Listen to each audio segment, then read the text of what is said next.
So, Chris Rock, Netflix, and Selective Outrage. Over on my original channel, I was cautioned. I was cautioned about doing the clickbaity stuff and chasing the trending thing just because everyone else is doing it.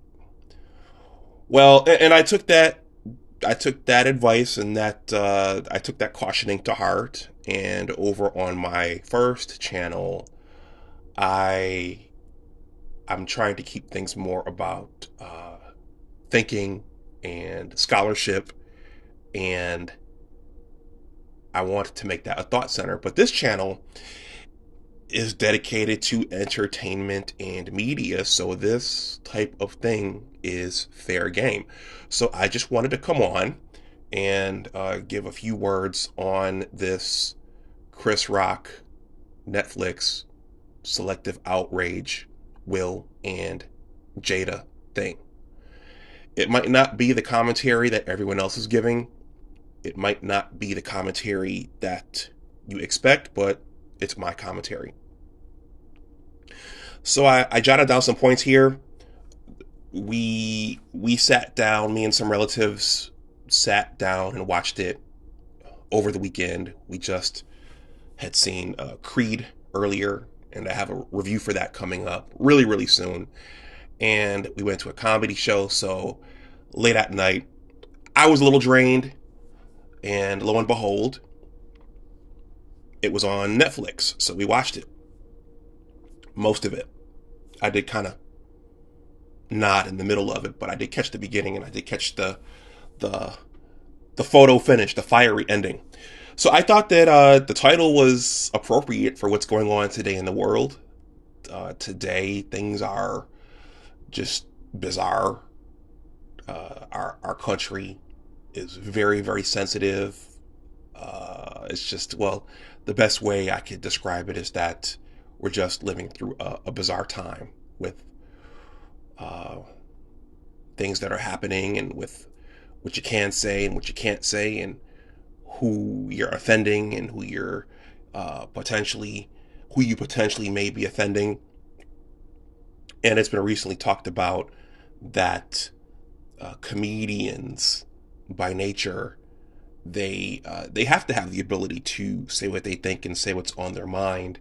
And if our comedians can't speak on current events and pop culture, and our politicians and other celebrities, if they can't speak openly and honestly about what's going on, then what do we have left? So I thought that the title was very, very appropriate, and I thought the commentary was very, very appropriate. I can't tell you every last thing that Chris talked about in the comedy show. Um, I'm gonna focus on the ending. That's where everybody is focused now. I thought that there would be, with it being in Baltimore, I thought that there would be more jokes about the city itself and how the city looks, and the state of the city. And I'll probably have to go back and watch it a second time. If I recall correctly, there were a few shots that Chris got off on Meghan, Harry, and the royal family, but most of my recollections of the show are on the ending, and everybody's been talking about it. So I don't really have a problem with what Chris said when he went into his ending involving Will and Jada and the slap. In my mind, I kind of said, "Oh boy, here we go."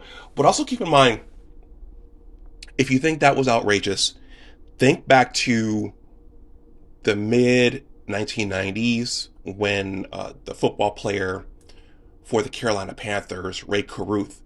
Think back when Ray Caruth had the mother of his child, Sharika Adams, set up for a murder.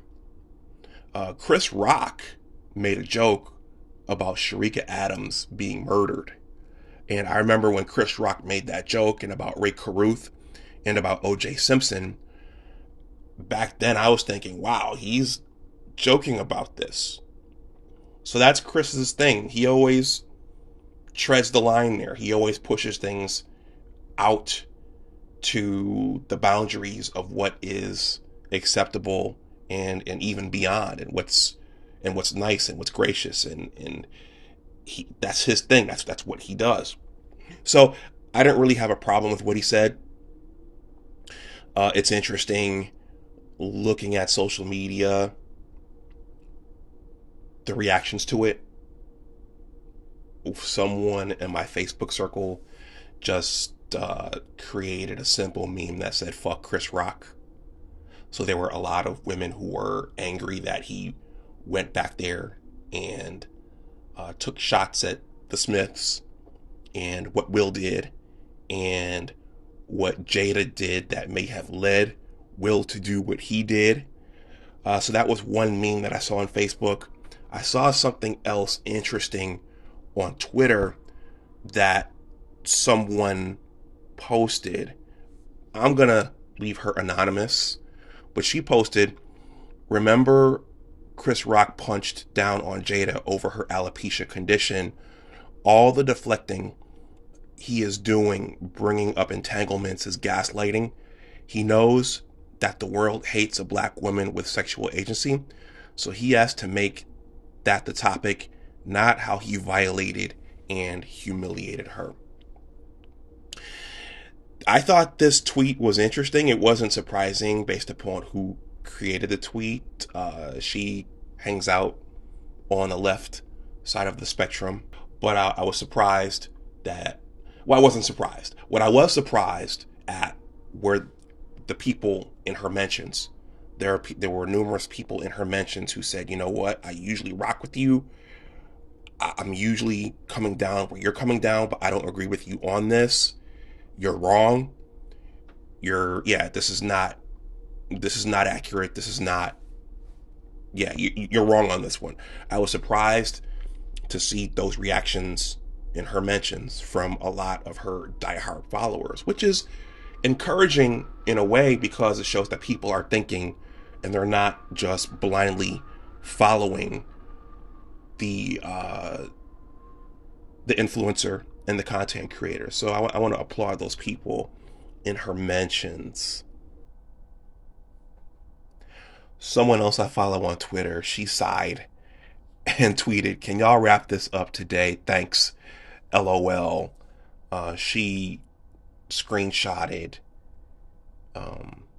the trending aspect of Twitter.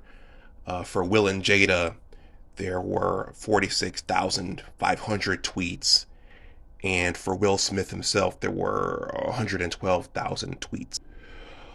Social media, I've learned this the hard way. Social media is dangerous. And I think that regardless of the marriage that the Smiths have, there is a danger to putting all of your business out there. And they did that. And in today's world, once you put all of your business out there, it's fair game for everybody. Now, if you're seeing what they're putting out there and whether or not you choose to talk on it, that's up to you. But once you put your business and your affairs out there, it's fair game. And they put some very complicated and some very, what's the word I'm looking for? They put some very complicated stuff out there, Will and Jada, for all of us to see and consume. And people were talking about that for weeks, just like people were talking about the slap for weeks and months. Dr. Boyce Watkins noted, as have a lot of people, that Chris got paid $40 million for that Netflix show, and also that Chris did the smart thing in waiting to talk about it before doing the show. So sometimes it's better to show restraint, and he was able to take that bizarre event and turn it into $40 million. So I think that was smart, and I would applaud Chris on that. That was a smart business decision. I'm going to end with 2 of the 48 laws of power.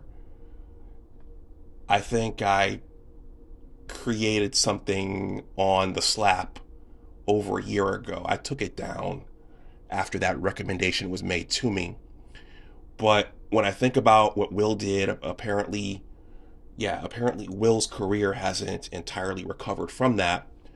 When I think about what Will did, I think about 2 laws from Robert Greene's 48 Laws of Power. Well, I'm going to quote a few laws from the 48 Laws of Power. Law number 4 says, always say less than necessary. This isn't 100% of the time. Sometimes you have to be, sometimes it's important to be transparent and to reveal yourself. But in this instance, I think for the Smiths, I think law number 4 would have helped them quite a bit. Law number 5 says, so much depends on reputation, guard it with your life. And then finally, law number 9, win through your actions. And then finally, law number 9, win through your actions, never through arguments. I think Will could have benefited from law number 9. There was a way to resolve that with Chris, other than what Will decided to do. So, in any case, I'm going to wrap this up. This is Big Discussions 76 Entertainment and Media. My name is Dr. Anwar Youssef Dunbar. Please like, share, and subscribe. If you want to donate something to the channel, that information is below in the description box. And also, please consider joining the Big Words LLC Newsletter. In addition to being a YouTube content creator, I'm also a writer with 2 blogs and a book project on the way. So let me know what you think in the comment section below about this entire thing.